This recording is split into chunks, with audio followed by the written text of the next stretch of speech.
All right, movie number 4 is the face texture, and I put Han on the screen with his texture on. And I'm going to turn off his texture so you can see what it looks like. It looks like almost silk or cloth, okay? It doesn't look natural. So how do we do that? It's going to be different for every file, but the theory is pretty much the same, okay? And I'll show you 2 ways to do it. I'm going to turn on his texture again, and I'm going to unlock the texture layer and open it up. I've labeled it small porous highlights, dark area 1, dark area 2, dark area 3, and darkest. I'm going to turn all of those off. I'm now going to start with the highlight areas. Okay, actually, let me go to dark 1.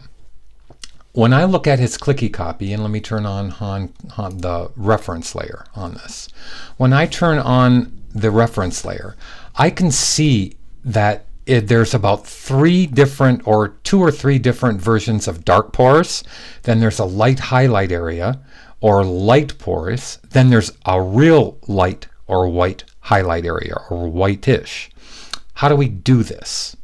The first thing you have to do is open the reference layer JPEG that you made, open it in Photoshop, and then make the determination of what you want. But I want you to see what you get and what you do with it prior to actually showing it. So I'm going to turn on the Han reference, turn off the Han reference layer. Now I'm going to click to the circle for the dark pores, and I want you to see that in each case I'm going to make everything darker or lighter than it needs to be and then work with opacity. Now I've only turned on that one, so I'm clicking away. You can see it, and I'll zoom into it here, right in here. But if I click on it and I make the 3% opacity go to 100% opacity, you're going to see that it looks terrible. But that's really what is on his face in those areas. But we want it to just be subtle on the face.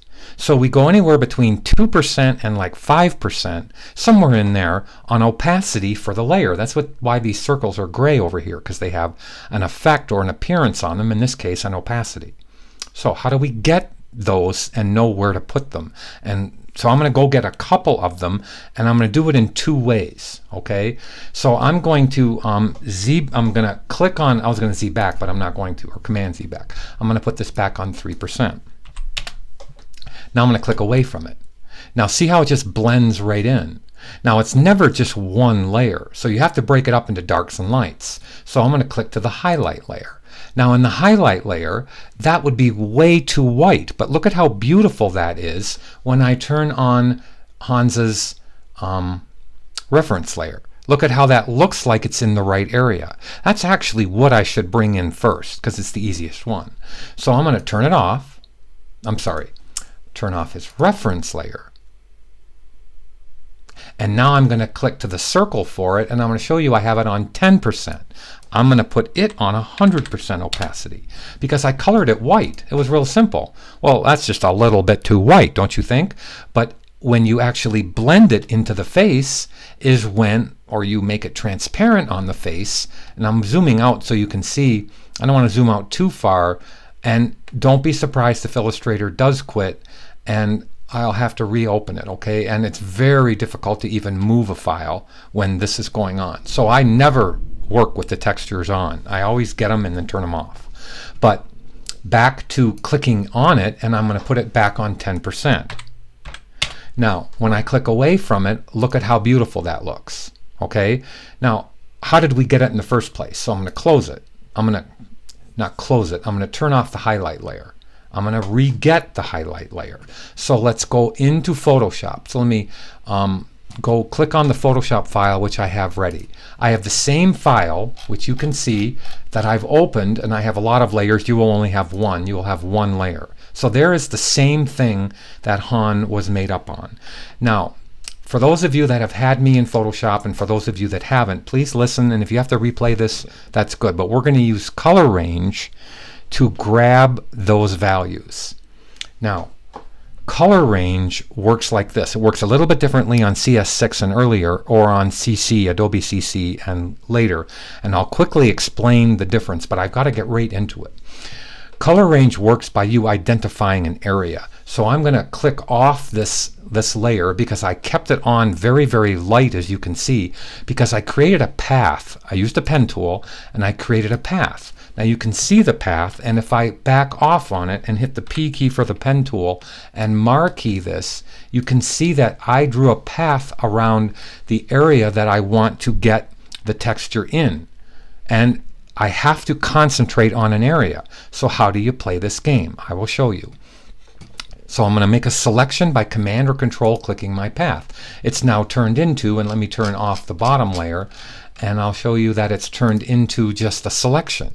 Okay, now let me go back up to the layer I want to grab the texture off of. So I turn this on, click to it, and now if I go into select color range in CC or above, I'm given a window just like this. Now please watch the window when I actually use the eyedropper that's automatically supplied with this. Now it's concentrating on the selection area. If I click this area right here, you can see by over here in the window, it has targeted the light areas. Now if I zoom in on this a little bit and I target that area, you can see that I've even got more of that.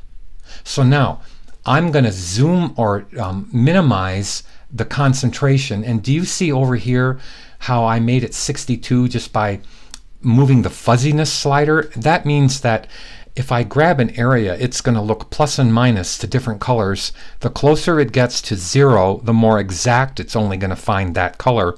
If I go up to its upper capacity, then it's going to allow more variation in that color. But here's my point.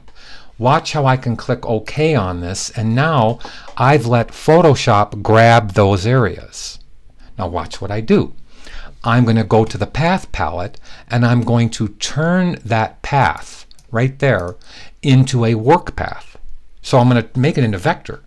So I click on it, I'm going to make it a 0.5 device tolerance and click OK. Now there is a simple version of what I want to bring into Illustrator. So I hit Command C to copy. Now that is on the bottom, all the way on the bottom, so I'm going to name this the highlight. If I can spell it right. Area. I'm going to hit the return key.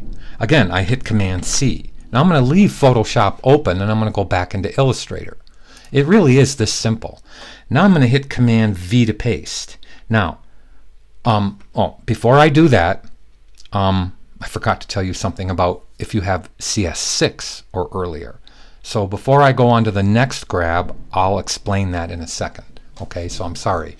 But before you can paste into Illustrator as a path from Photoshop, you have to go into the Illustrator preferences, into Files and Clipboard, and you have to make sure that Preserve Paths is on where I'm clicking right here. So please do that first. Now, I'm going to hit Command V to paste. I'm given a new paste thing. So I'm going to go to a compound path, which is faster and more efficient. And I'm going to click OK. Now in a second, it's going to paste in. Now I might have to resize it. But what I'm going to do is use the capability of my clicky copy. See how it pasted into a layer 1 layer? Well, I'm going to move this down into here. So I'm going to open this up. Take this group and rename it Highlight 2. And I'm going to take that and move it down into the texture layer and then throw away layer number 1 because I don't need it. Now, I hit the E key for the transform tool. I'm going to turn on the reference for Han. So I come up here and I turn back on the reference for Han. Let me just wait a second. And I'm going to have to resize it and put it back where it's supposed to go. So I click on the texture layer and click on this item and I move this up to here. Well, I can see it's too small. So I need to now resize it by holding the Shift key, and I'm going to keep on resizing it until it's about in the right area, and my goodness, I almost got it perfect.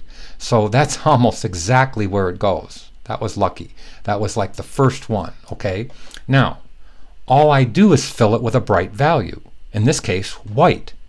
So I double click the fill tool, I go all the way to white, and I say OK.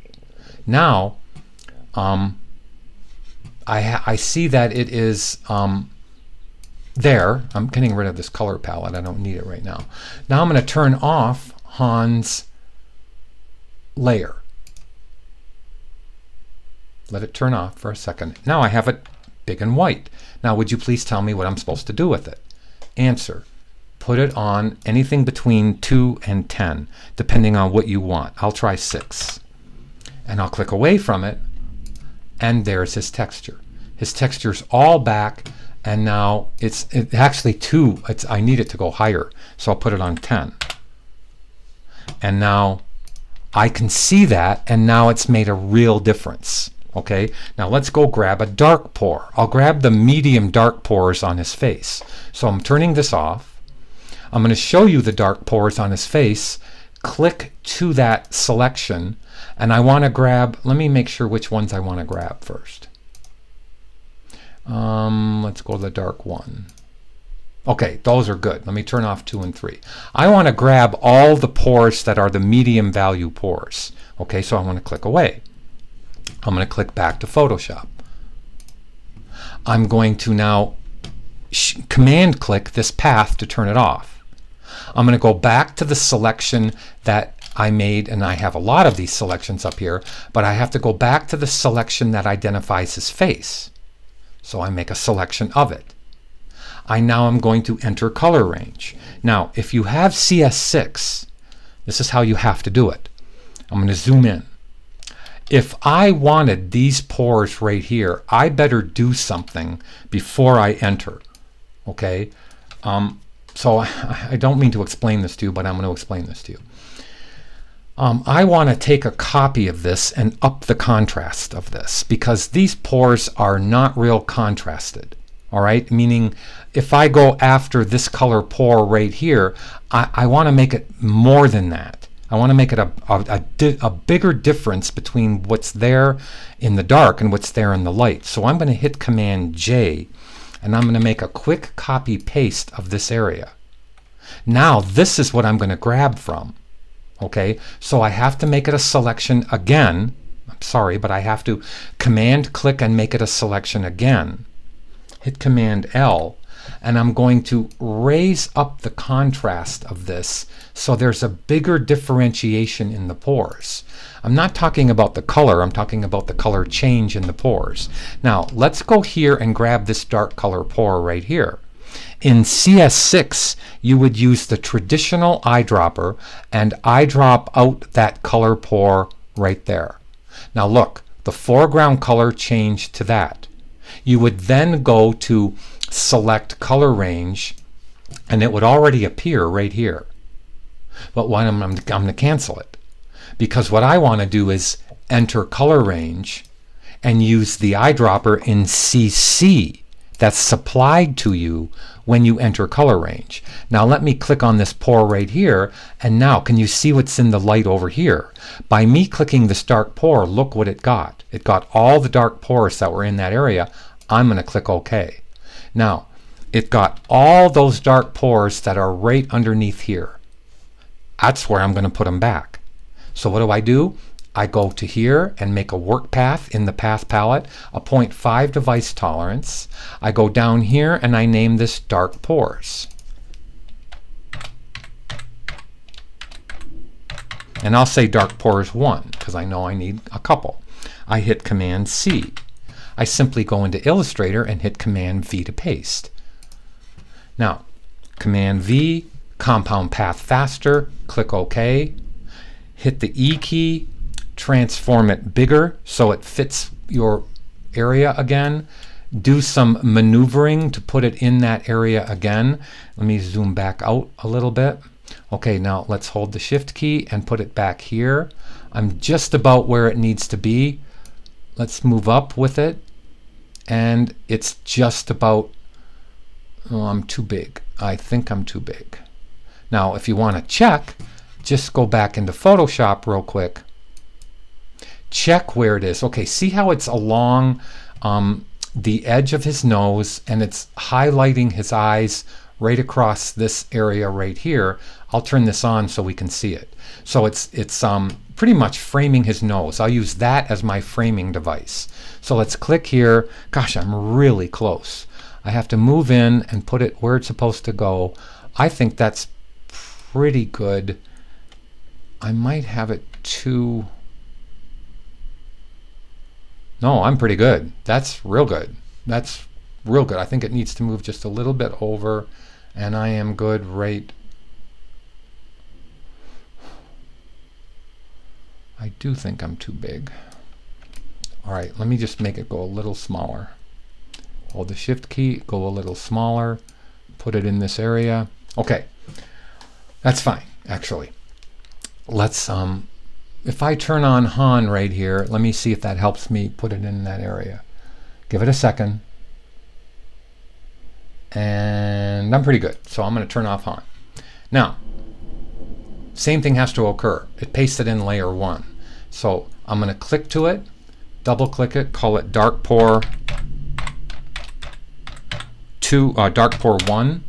Move dark pore 1 into down here. I'll put it above dark pore. Okay, that's fine. I'll turn off dark 3. And now make it darker than you need. So let's use the Han copy here. Let me zoom in. I'll make it a dark brown black. So first what I'm going to do is grab the eyedropper and let's grab a dark brown black right there.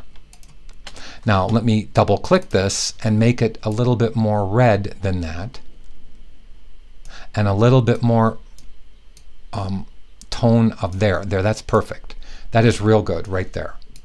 Now let me click away and turn off the Han layer, and we have these dark pores, which are going to be way too dark.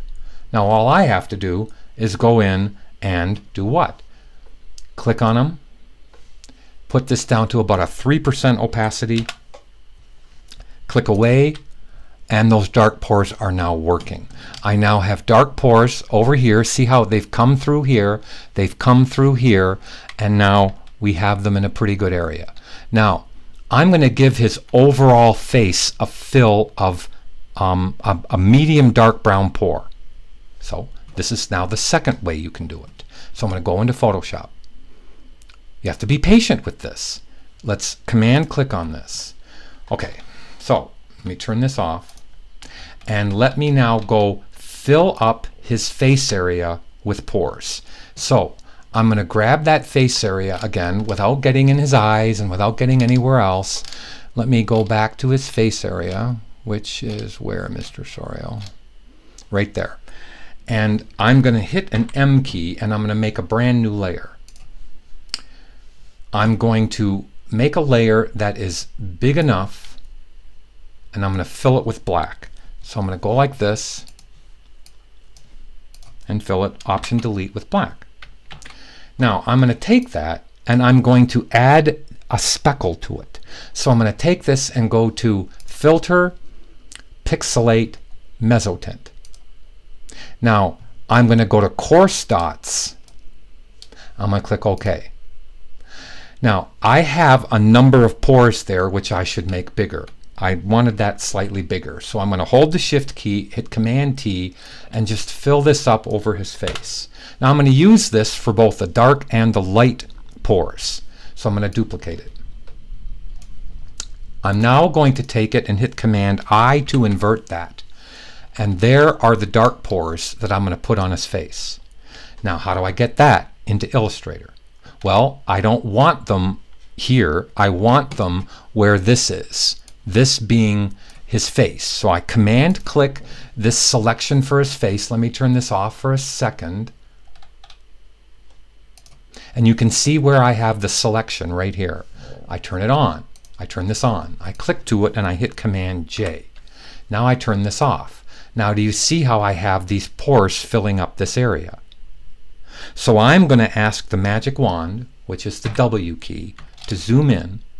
And I am going to magic wand, as soon as I put it on magic wand, I am going to magic wand this, and I'm going to just click it.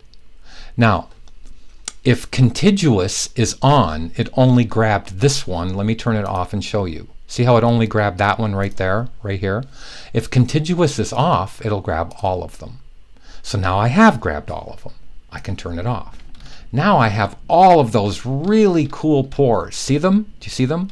For his face. I'm going to convert this into paths. This is where it takes an illustrator starts to panic. But I go over to here and I say make a work path. Now it's made them into all of these paths. With them still selected, I'm going to save the Photoshop file, Command S to save. I'm going to hit Command C. I now click to Illustrator. I now am going to click Command V to paste it as a compound path, wait a good 5 seconds. Now we have to size it to fit his face. So let me zoom out. Please be patient and hit the E key. Please be patient. I'm now going to hold the Command key, or the Shift key, I'm sorry, and size this up. I'm now going to put it over his face. If I take a moment to do this, okay, now I can put it over his face, line up his chin. I made it just too big. So let me wait for it. Now let's resize it down. Hold the Shift key and resize it down to fit his face. It's just about right. Give it a second. Okay, now I'm going to zoom in. This is the coolest thing on the planet. Let's move it in position there without it being in his eyes, without it being over his mouth. I'm still too big. Let me zoom back just a little bit. Okay, good. Now let me move it over his face. It's going to take a second. Let me put it where it's just above his lip, just over this way, and I think I am good right there. Now, I fill this with dark. So I double click this, move this up to here, fill it with a dark brown, click OK. I'm going to click away from it. Now let's take this group though and name it Dark Pores 2. And hit the return key and move it into the texture layer above Dark Pores 1. Doesn't matter if it's above or below. Now let me click away from it. So let me take the A key and click away. Well, I would say that that's just a little bit too dark. Okay? I would say that it's just a little bit too obvious. But please watch magic happen. And I probably should have stretched this. I'm going to take it, hit the E key. I'm going to move it over to this side just a little bit. Give it a second. Let's move it over. Perfect. Wait till it is done what it's doing. I'm going to take it off of his face over here, so I'm going to move this over just a bit. I'm probably being way too picky. Okay, that's good. Oh, I have it going on his lip. I should have just left it. Let me Command Z back. And you know what? Now I've moved it away from his lip and his nose over here, which is okay, I guess. Let me put it back. Now, let me take this and put it on a 3% opacity. And let me click away from it. And now if I zoom in, I need it a little bit more. Those are beautiful pores. Those are really good pores. And I probably could make them slightly darker. So I'll go to 5%. And now let me let it settle. And now let's back out. And now I'm going to, and you can't even tell where I missed. So now let me zoom in again. And now you can go into this and remove some of them where you don't want them. In other words, take the time and hit and get rid of them in areas that you don't want by just hitting the delete key. And then you can remove them from the highlight areas. So I'm not going to go much more on that. But now, if I turn these off and I turn on my original ones, small pores, highlight area, let me turn off Dark Pores 1 because I'm going to put on Dark 1, Dark 2, Dark 3, and Darkest. So By putting on the light values, I have to put the highlight on. I did already. So now highlight 2. No, that was from my second attempt. And there is the texture on Hans's face. So what I've done, I'll go back to Photoshop. Please watch this a couple times. I used an ability called color range to grab selections. The selections were converted into paths via this. I copied and pasted into Illustrator, making sure Illustrator had the preferences on for clipboard. I then placed them in a layer in Illustrator above his face. I then colored them very dark or very light and put them on opacity. The other way was, just a minute, the other way was I used a layer like this. I went up to Filter, Mezzotint, Coarse Dots. I can make the dots bigger or smaller. Like if I wanted these to be bigger pores, I would just click this, hit Command T, make them bigger, lots bigger. See this? Lots bigger. Go get his face selection again, which is way up here. Command click it. Hit Command J. Turn this off. Hit Command I on this to invert. And use the magic wand to grab those pores, which are bigger pores. And now use those for opacity and shapes, as I have said. So I'll turn this off. That is how to do some pretty incredible pores. Let me turn off Leia, Han. Let's turn on Leia. Let me slowly move this over, and let's turn on the 4 or 5 textures on Leia's face that turn her from a Barbie doll into somebody real. So now this is without texture, this is with texture. Now I managed to get all the beautiful texture that she has on her skin by using opacity back layers. So let me open this up, and you can see how I have the mole 1, mole 2, mole 3, mole 4, white, white, medium, and dark. I have 2 whites, a medium, and a dark. And I didn't want to give her huge pores because I don't think a woman would look that good with huge pores. Now I did the same thing on her neck and her chest area. I did the same thing on her hands. So if I turn off the texture, you can see that I have a texture layer on. If I go into the hand, I probably don't want to take the time to do this, but if I go into the hand, wherever I put the hand, I most likely have a texture layer on the hand, which now I know why it was taking so long for each one of these has a texture layer. I had it off for the left hand, but I left it on for the right hand. So let me move over. Let's turn off Leia. Let's turn on Han. Han's hand. So let me turn on, and let me move him down. Boy, does this take a long time.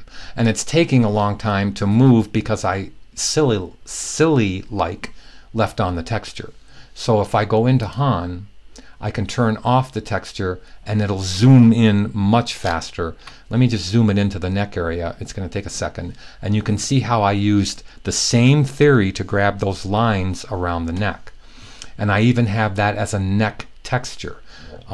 So if I go into the neck, I most likely have a texture. In fact, I have chest hair, neck lines, neck texture, and neck texture too. I'll turn those off and look at how unreal that looks. So if, whoops, you know what? I wasn't able to turn it off because I locked up Han. So let me unlock the parent layer. Let me unlock the neck layer. Now that should turn off, off, off, and off. And now that doesn't look very real.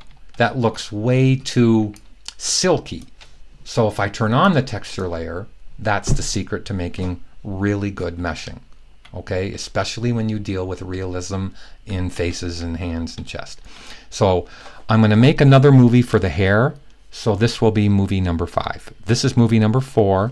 Please go to movie number 5.